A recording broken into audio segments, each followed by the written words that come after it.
to our channel, and as you will see today, it's a little bit of a different setup to our usual. We are so pleased today to have a special guest with us. This is the lovely Chantal Roos, creator, founder of the brand Roos Roos, which we work with, and also amazing history in perfumery. So we're going to have a chat today. I'm going to find out a little bit more about you. We are indeed. And actually I'm going to kick off with a first question straight away, Chantal, about your brand. So as Sarah said, you have a long history working with the most amazing fragrances, but what was it that really made you decide to start your own brand, Roos Roos? My daughter, I must say. Really? My daughter, because when Yves Saint Laurent, because I was the CEO at that time, was sold to L'Oréal 2008. I decided not to retire, such in great shape, so I started working for others, like for example Jan von Furstenberg, that maybe you know here, or the brands like this, make the creation, the strategy and everything. And my daughter came to help me. She was a musician. She has made 4 CDs, etc. And one day she said, "Did you ever think of doing your own brand?" And I must admit that never crossed my mind. Really? In all the years that you'd worked? No, I think I always said I'd been a good employee. Okay. I didn't have that entrepreneur wish so hardly to do something by myself. So then I said, let's try. Yeah. And here we are. Wow. So she really gave you the push and the inspiration. Yes, Okay. she started a lot, and voila, and we did it until last September. We have been only 2 in the company. Yes. And then now you've just hired 2 more. Yes. Yeah. So you've doubled your workforce. We've doubled the number of employees. With it being the 2 of you for so long, and obviously you're a mother and daughter, do you have separate responsibilities within the brand, or you both kind of have a hand in everything? At the beginning, you're right to ask the question, because it has not been always easy at the beginning. I had a tendency to play the role of the president, which I was not anymore. And it's hard to break that habit. Yes, and also hard to break the habit of working with your daughter and forget it's your daughter and don't say, no, you don't do that. We are associate. Yes, because being an artist, she's an artist. She writes music, she wrote music for others, for TV shows, for other things. She is more inclined to work on creation. She always finds the names of the fragrances. She would work with designers. Well, I'm more in development of the smell, of the fragrance itself. Of course, we smell them together. She has an opinion. I take account of her opinion. It's important because she also represents the younger generation. So she knows things. I'm a little bit, sometimes I'm afraid to be from the past. And so I listen to her, even if she says that she's no more young, but for me she still is, because they nourish us, the young generation, when you are more mature. And it's good to listen to her, and because we don't sell fragrances today like we did in the past when I launched one of the most famous fragrances. Yes, which of course, viewers, is Opium in 1977, is that right? It is right. Yes, wow. And do you work with more of the scent, so you work more hand in hand with the perfumer, which is Fabrice, of course, Pellegrin. I work with perfumers. I'm not a nose myself, and I never wanted to be, even if I was asked by the biggest companies, Chantal, why don't you come and do a training? You can stay a week and we learn about the different type of notes, etc. And I always wanted to keep the freshness of a customer, not to become a specialist. I prefer to talk to specialists, to make them enter into the story, about the woman we want to address to, about what we want to tell, what we want to explain, an emotion, a trip, a journey, and then with their knowledge that they will translate into fragrances, and then we work together. No, take care. The beginning is too harsh. No, we don't enter nicely enough with this thing that we discussed before, the dry down, the seed, the heart, and the facets, and all of that. And it's a long process. It's a long process, but this is the way I've always worked. This is why you have a tendency then to be faithful to somebody, Yeah. including in the past when I work with a certain nose, because as soon as they understand your words, which maybe not would be your word, but if I say, oh, it smells like a cold table, then you would understand what I mean by cold table. Yes, yeah, you build a relationship with them. Yes. Yeah. In your brand in Roos Roos, you have two main collections. So you have the original collection and then the song collection as well. Do you feel they have kind of different identities as collections? Alors, the original collection, we call it the original, which is not an official name as you imagine, but that because we started by launching 5 fragrances, which is still in the niche distribution, a way of introducing a brand with not too many references to let people know your brand with a certain number of references. You can't arrive with one fragrance and you suddenly do not certainly spread too many things to start with. Then what started to be Song Collection is, which because of the name of the first two fragrances, which in fact is the exclusives, is because we wanted to go one step further in terms of different raw materials, which were certainly less used in the perfumery, with more natural ingredients. So we decided that we should go one step further in the creation. And this is the new collection, what we call the exclusive. And if we explain later on, you will understand what I mean. Okay. Yeah, and actually some of them remind me of songs like Oud Vibration, for example. Because of the name. Because of the name. I love my man, Billie Holiday.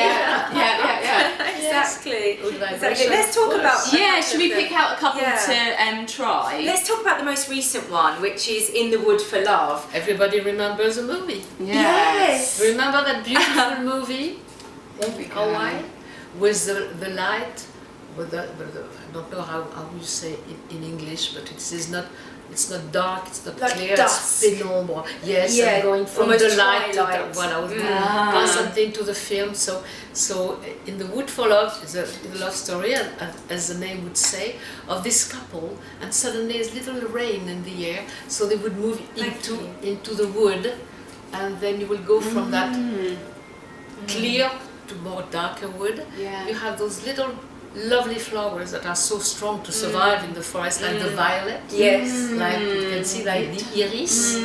And on the dry down, we will have this woody note. Yeah. It is a mossy, wet woody note. It's quite clever actually how that works. You imagine yourself in the wood, you know. Yeah, but definitely with your lover, because because I mean, well, it's about life. Right? Yes. Yeah.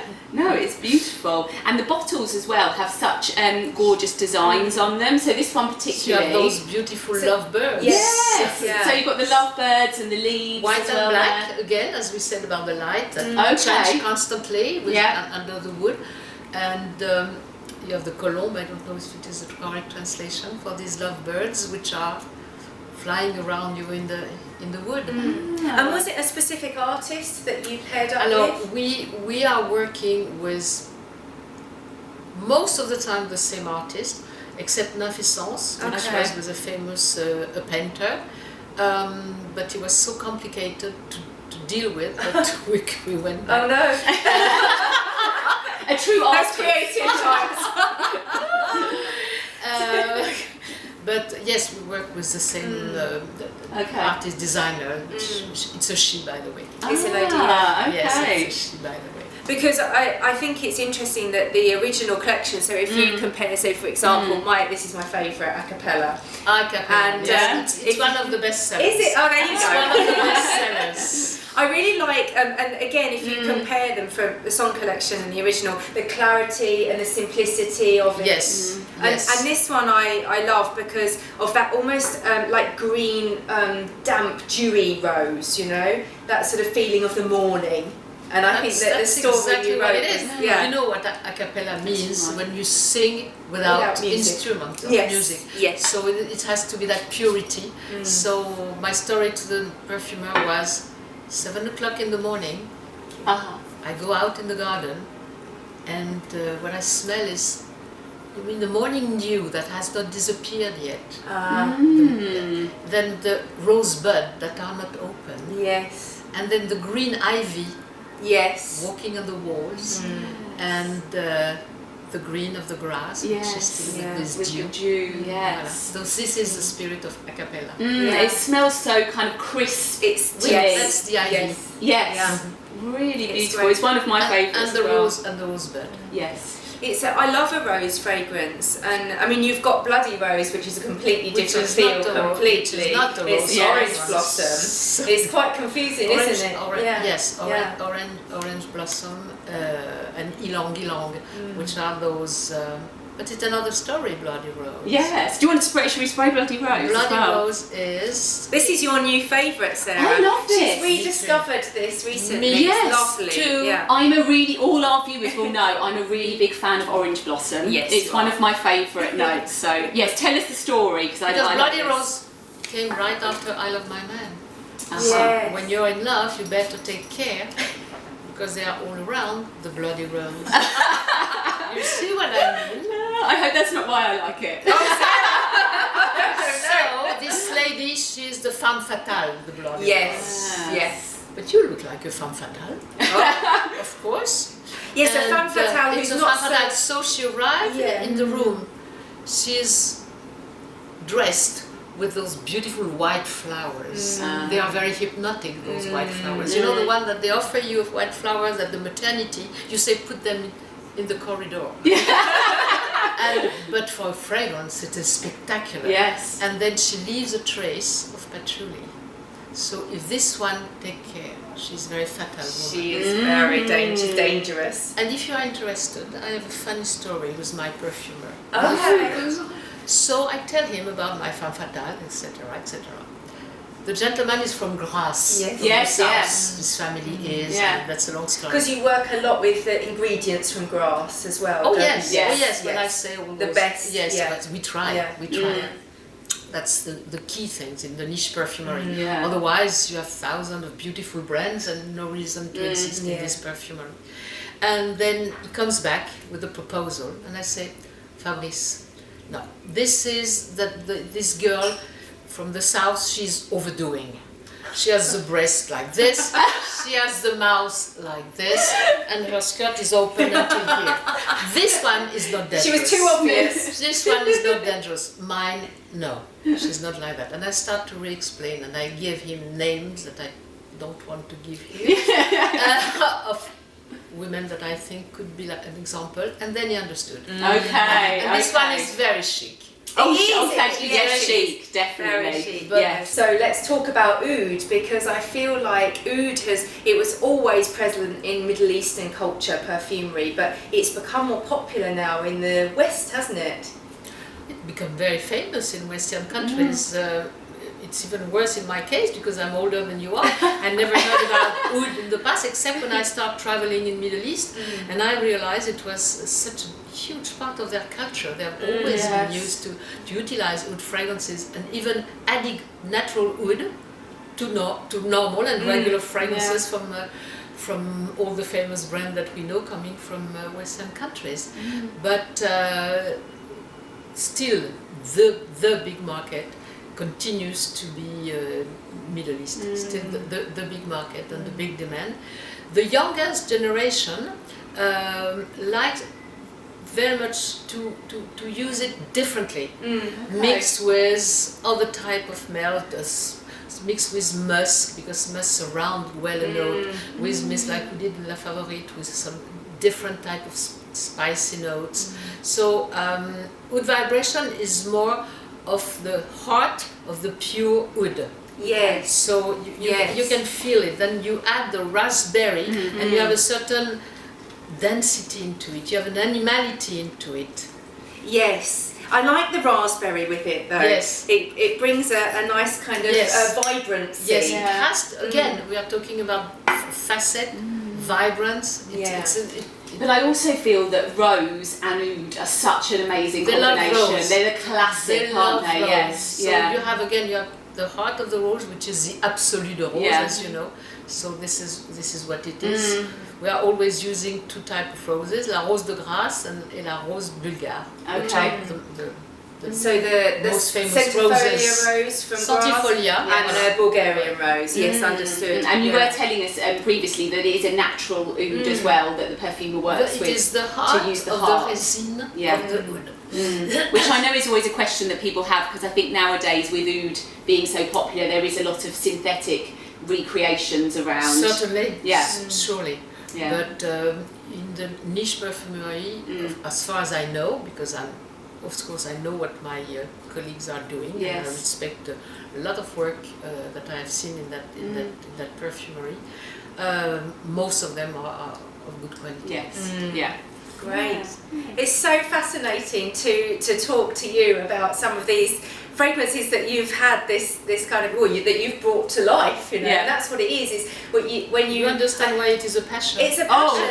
But I think I read in an interview on the internet with you, and you were saying, you know, it's not just a passion, you live it and you spend time on it, and then you know, because it's niche, you then hand it over to somebody it then has to be nurtured and taken care of by that salesperson who knows what they're talking about. That's why I've always been criticized by my export team, because every time there was big meetings, etc., and people would say, "Can I have a perfume? Can I have a perfume?" For me, it is so precious that unless the people really love it, and I can feel that, I hate to give away like this, just to give away. You see, it's a you valuable have to pay thing. the same love and respect that I have, Exactly. and the work behind it, from the nose and from, is tremendous. Yes, I don't know if people realize it's not just in 1 second that it lasts for months. Yes, really a work of art. Yes, it is. and sometimes people who don't know would say, "Oh, why don't you take off this? You take off this, and the whole formula falls apart." Right. I mean, even if you have 0.5% of something, and sometimes it's just the quality of one raw material that you change, and the formula is different. It is extremely sophisticated. So fascinating. It is. It's been lovely chatting to you about these, and what we'll do for those of you watching at home as well is we'll link any other videos where we've talked about other Roos and Roos perfumes that we maybe didn't mention today, and we'll obviously put links to all the products as well. Also, we are going to film another video with Chantal where we go into more of her background in the perfumery world and some of the other amazing fragrances that she's had a hand in creating. So stay tuned for next time for that video. Thank you very much. Thank you. Thank you.